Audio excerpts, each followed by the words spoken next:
सर्वप्रथम आपल्या सगळ्यांचं स्वागत करतो. आपण एवढ्या मोठ्या संख्येने आलात त्याबद्दल पक्षाच्या वतीनं, महायुतीच्या वतीनं मनापासून धन्यवाद देतो. मी आमचा परिचय करून देतो. माझ्या शेजारी जे बसले त्यांचा आपल्या सगळ्यांचा परिचय खूप वर्षांपासून आहे. पक्षातील माझे ज्येष्ठ सहकारी आणि आपल्या शिक्षक मतदारसंघाचे विधान परिषदेचे आमदार माननीय विक्रम काळे साहेब आणि मी स्वतः अविनाश आदिक, मी पक्षाचा राष्ट्रीय प्रवक्ता आणि राष्ट्रीय सचिव आहे. आता येत्या 7 तारखेला आपल्या धाराशिव लोकसभा मतदारसंघाची निवडणूक होणार आहे. अवघे काही तास शिल्लक आहेत, काही दिवस शिल्लक आहेत. प्रचाराची रणधुमाळी थांबेल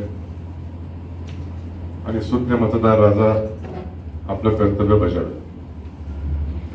इथं आल्यानंतर असं कळलं की शिवसेना उद्धव बाळासाहेब ठाकरे गटाचे अध्यक्ष उद्धव ठाकरे साहेब उद्या इथं आपल्या जिल्ह्यात येत आहेत आणि ते प्रचाराकरताच येत आहेत. आम्ही प्रचाराची रणधुमाळी सांभाळून इथं आलो. तो ते आता उद्या येत आहेत, तर आपल्या माध्यमातून मला त्यांना काही प्रश्न विचारायचे वाटतात आणि म्हणून उद्याच्या त्यांच्या सभेत याच्यावरती खुलासा मिळावा. कारण हे प्रश्न माझे एकट्याचे नाहीत, हे सगळ्याच धाराशिव जिल्ह्याच्या आणि मतदारसंघातील जनतेचे प्रश्न आहेत. आपल्या सगळ्यांना कल्पना आहे की महाराष्ट्राची कुलस्वामिनी तुळजाभवानी मातेचं तीर्थक्षेत्र इथूनच शेजारी तुळजापूरमध्ये आहे. तुळजाभवानीला माननीय उद्धव ठाकरे साहेब आराध्य दैवत मानतात. त्यांची कुठलीही सभा असो, कुठलाही सार्वजनिक कार्यक्रम असो, मातेचा जयघोष झाल्याशिवाय ते काही सुरुवात करत नाही. आणि म्हणून मला आणि सगळ्याच धाराशिवच्या मतदारांना हा प्रश्न पडलाय की ज्यावेळी माननीय पंतप्रधान नरेंद्र मोदी साहेबांनी धाराशिव, तुळजापूर, सोलापूर रेल्वे करता आर्थिक तरतूद केली होती आणि ती कार्यान्वित होण्याकरता राज्य सरकारनं 452 कोटी रुपयाचा त्याच्यामध्ये निधी उपलब्ध करून द्यायचा होता. तर तो निधी उद्धव ठाकरे साहेब मुख्यमंत्री असताना का दिला गेला नाही, याचं त्यांनी समस्त धाराशिवकरांना उत्तर द्यावं. दुसरा महत्वाचा मुद्दा असा आहे की मराठवाड्यात आणि धाराशिव जिल्ह्यामध्ये इथे कायापालट व्हावा म्हणून अतिशय महत्वपूर्ण प्रकल्प, ज्यातनं 7 TMC पाण्याचा कृष्णा मराठवाडा सिंचन प्रकल्प हा लवकर मार्गी लागावा, याच्याकरता माननीय उद्धव ठाकरे साहेबांनी मुख्यमंत्री असताना प्रशासकीय मान्यता का दिली नाही, याचंही त्यांनी जर उद्या सगळ्यांना सांगितलं उत्तर तर बरोबर आहे. तसंच कौडगाव येथील औद्योगिक वसाहतीचा प्रश्न आहे. इथे जवळपास 10,000 रोजगार उपलब्ध होतील अशी क्षमता असलेलं तांत्रिक वस्त्रोद्योग प्रकल्प उभारणीचं 2.5 वर्ष मुख्यमंत्री असताना उद्धव ठाकरे साहेब त्याचा पाठपुरावा सारखा होत होता. अनेकदा पत्र लिहिली गेली, मागणी करण्यात आली, मात्र ह्या विषयावरती देखील उद्धव ठाकरे साहेबांनी एकही मंत्रिमंडळाची बैठक, उपसमितीची बैठक, समितीची बैठक बोलावली नाही. ती का नाही बोलावली, असं धाराशिवकरांनी, मराठवाड्यातल्या लोकांनी काय चूक केली होती की त्यांना याच्याकरता प्राधान्य देता आलं नाही, याचा त्यांनी खुलासा करावा. ज्यांना त्यांनी उमेदवारी दिली आहे त्यांच्याबद्दल मी तर ऐकतो की त्यांचा उल्लेख करताना लोक तर बऱ्यापैकी त्यांना बंगारवाला म्हणतात. काय म्हणतात मला अजून कळलं नाही, मी विक्रमजींना विचारणार आहे नंतर. परंतु यांना त्यांनी परत उमेदवारी दिली आणि ह्या उमेदवारांनी ज्या आर्थिक फसवणुकी केलेल्या आहेत याचा परिपाक असा झाला की गळफास लावून दिलीप ढवळे या शिवसैनिकाचा दुर्दैवानं मृत्यू झाला. 2019 साली माननीय उद्धवजींनी इथेच प्रचार सभेमध्ये सांगितलं होतं की मी या कुटुंबियांना न्याय मिळवून देईन. तो न्याय मिळवून दिलात का आपण साहेब, हा एक प्रश्न मला विचारायचा आहे. आणि या ढवळे प्रकरणाशी साधारण असलेलं अन्वय नाईकांचंही प्रकरण आहे. मुख्यमंत्री म्हणून ज्या तडकाफडकीनं आपण कारवाई त्यावेळी केली होती तशीच कारवाई शिवसैनिक असलेल्या या ढवळेंच्या बाबतीत आणि इतर 72 शेतकरी आहेत, सगळ्यांचा नामोल्लेख मी करत नाही, त्याची माहिती आपल्या सगळ्या सुज्ञ पत्रकार बांधवांना इथं आहे, या बाबतीत आपण का नाही केली.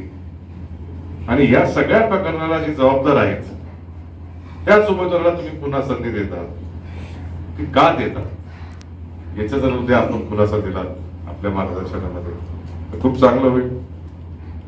तसंच 2019च्या निवडणुकीच्या प्रचारामध्ये विद्यमान खासदार जे आता उमेदवार आहेत त्यांनी एक घोषणा केली होती की मी खासदार झाल्यानंतर 15,000 लोकांना रोजगार उपलब्ध करून देईन आणि तसा प्रकल्प देखील आहे जितका रोजगार निर्माण होईल असा कुठला प्रकल्प त्यांनी आणला असेल तर तुम्ही आम्हाला माहिती द्या किंवा उद्धव साहेबांनी आम्हाला द्यावी. आणि मी जर तो प्रकल्प आणला नाही, 15,000 रोजगार निर्माण केले नाही, तर मी कधीही तुमच्या समोर पुन्हा मतं मागायला येणार नाही, उमेदवारी करणार नाही, अशा स्वरूपाची काहीतरी वर्गणा त्यांनी केली होती. या बाबतीत ते उद्धवजींनी जर खुलासा केला तर बरं होईल. धाराशिवच्या लोकांनी फार मोठ्या संख्येनं, फार मोठ्या मताधिक्यानं त्यांना निवडून दिलं होतं आणि त्याच्यानंतर विजयी झालेल्या सभेमध्ये त्यांनी दुसरी एक घोषणा केली होती की मला जेवढी मतं मिळालेली आहेत तेवढी मी वृक्ष लागवड करेन, तेवढी मी झाडं लावेन. पर्यावरणाच्या दृष्टिकोनातून धाराशिवकरांना त्याचा फायदा मिळेल. आता 2019 ते 2024 मी आता इथे ग्रामीण भागात फिरतोय, तुळजापूरला जाऊन आलो, औषधाला जाऊन आलो, अजूनही काही ठिकाणी फिरणार आहे.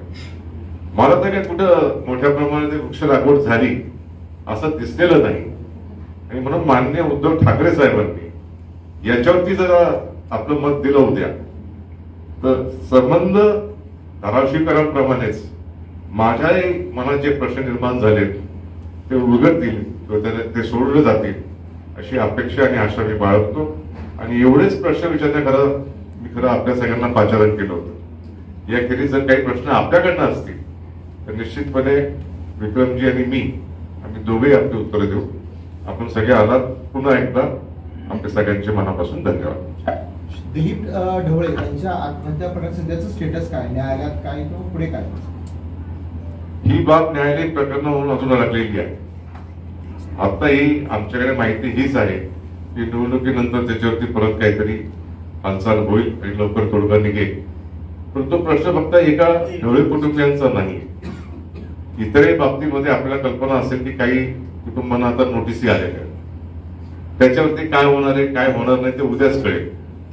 पण ज्या कालखंडात हे झालं, ज्यांच्यामुळं हे झालं, त्या बाबतीत उद्धवजींची भूमिका काय हे जरा स्पष्टपणे पुढे आलं तर आता विद्यमान सरकारला काय करायचंय काय नाही करायचं ते आता बोलण्यात अर्थ नाही, परंतु निवडणुकीनंतर आग्रहाने आम्ही हा विषय घेणार आहोत.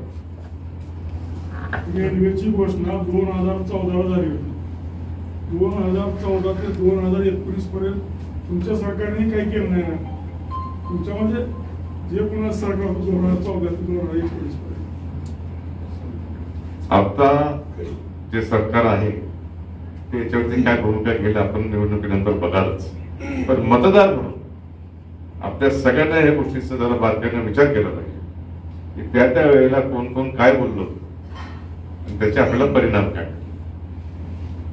आणि म्हणून उद्धवजींना मला हा प्रश्न विचारायचा की त्यांच्याकडे ज्यावेळी सर्व शक्ती होती, ते मुख्यमंत्रीपदी होते, त्यांनी अनेकदा इथं आल्यानंतर या भूमीमध्ये आम्ही असा कायापालट करू तसा कायापालट करू अशी आश्वासनं दिलेली आहेत.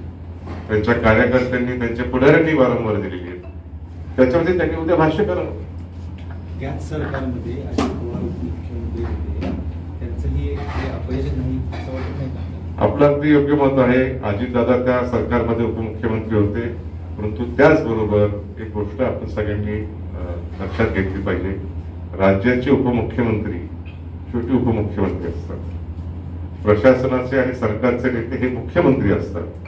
जी गोष्ट मुख्यमंत्री साहेब करू शकतात ते उपमुख्यमंत्री साहेब करू शकत नाही. आजही सरकार बघा, एक मुख्यमंत्री आणि 2 उपमुख्यमंत्री आहेत, मात्र मुख्यमंत्री साहेबांच्या निर्णयाशिवाय, त्यांच्या सहीशिवाय निर्णय होत नाही.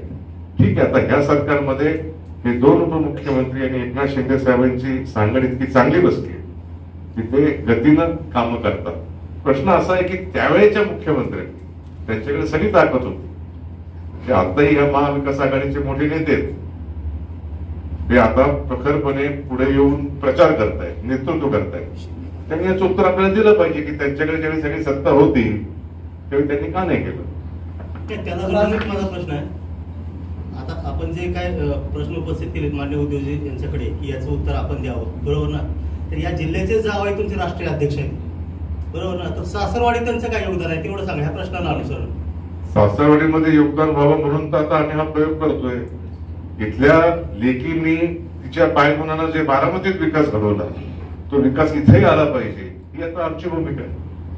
आता ते जे प्रकरण न्यायालयीन आहे त्या प्रकरणाचा राजकीय मुद्दा म्हणून उपस्थित करणं योग्य असं वाटतंय का आपल्याला? याचा राजकीय मुद्दा म्हणून वापर करत नाही. मी प्रश्न विचारतोय. माझं म्हणणं आहे ते इंटेन्शन तेच आहेत ना? उद्या येऊन इथे ते इंटेन्शन तर तेच आहेत ना? इंटेन्शन नाही. माझं म्हणणं काय आहे जी उद्या येऊन ते इथं मार्गदर्शन करणार आहेत, विचार मांडणार आहेत. न्यायालयीन बाब आहे, परंतु त्यांनी याच्यावरती काय केलं होतं काय नाही एवढंच त्यांनी त्याच्यात त्याला स्पर्श करावा. निवडणूक आली की सासरवाडी आठवते. सासरवाडीसाठी आजपर्यंत काय केलं का उद्योगांना सासरवाडीसाठी काय किती काय केलं का योगदान आता दिलं? हा प्रश्न तुम्ही अशा पद्धतीने विचारण्यापेक्षा तुम्ही कौल तुमच्या जावयाला द्या आणि निश्चितच उत्तर आम्ही तुम्हाला देऊ. गेली 40 वर्ष डॉक्टर पद्मसिंह पाटील साहेब हे या जिल्ह्याचे मंत्री होते. त्यानंतर 5 वर्ष राणा जगजितसिंह पाटील मंत्री होते. 45 वर्षात काय विकास केला याचं उत्तर द्या. नाही, त्याला जोडून असं आहे की बाप्पा सुद्धा गेले 4थी टर्म या जिल्ह्याचेच भूमिपुत्र आहेत, ते सुद्धा सत्तेत आहेत. हे सगळं त्यांनी पण एखादा सांगावं. उद्योग सगळं बरोबर आणला आहे. असं सांगा. आताच्या निवडणुकीमध्ये तुम्ही चर्चा ही घडून आणताय ती चांगली गोष्ट आहे. तुमच्या सगळ्या वाचकांना तुम्ही हा विषय मांडा. तो विषय आता असा आहे की आजच्या निवडणुकीमध्ये जे दावेदार आहेत त्यांना आपण काय विचारणार आहोत की नाही. आता गेल्या 45 वर्षाचा जर आपण पाडा वाचला तर मग गेले 45 वर्ष राज्याचं नेतृत्व कोण करत होते? त्यांची जबाबदारी नव्हती का? त्यांचे जवळचे सहकारी नव्हते का? ते करू शकत नव्हते का?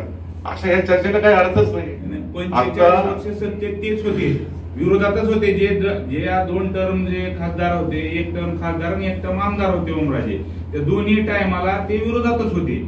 सत्ता विरोधक दुसऱ्या पार्टी सत्ता होती. असं असताना 45 वर्षात तुम्हाला कुणी अडवलं होतं? मला तुम्हाला एकच सांगायचं की आता आमची खात्री आहे की सत्ता जी आहे ती मोदी साहेबांचीच येणार आहे.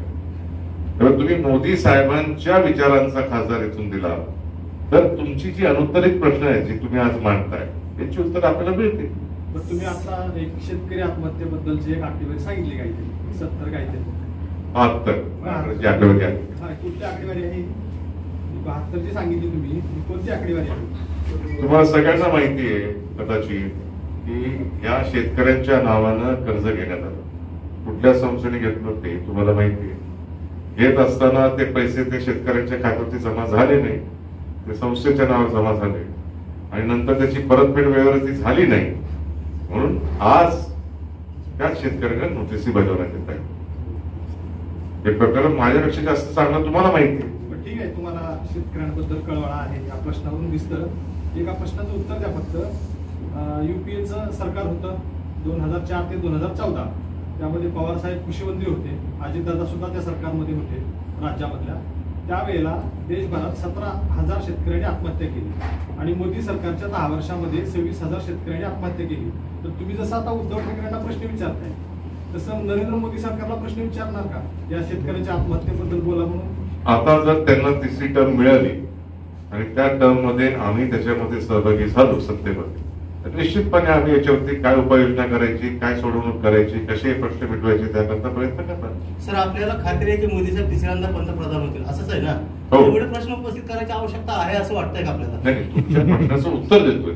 तुम्हाला जे वाटतं ना की आम्ही त्यांना विचारणार की नाही, तुम्ही जे म्हणताय की आम्ही त्याच्यामध्ये भाग घेणार की नाही त्याचं उत्तर मी तुम्हाला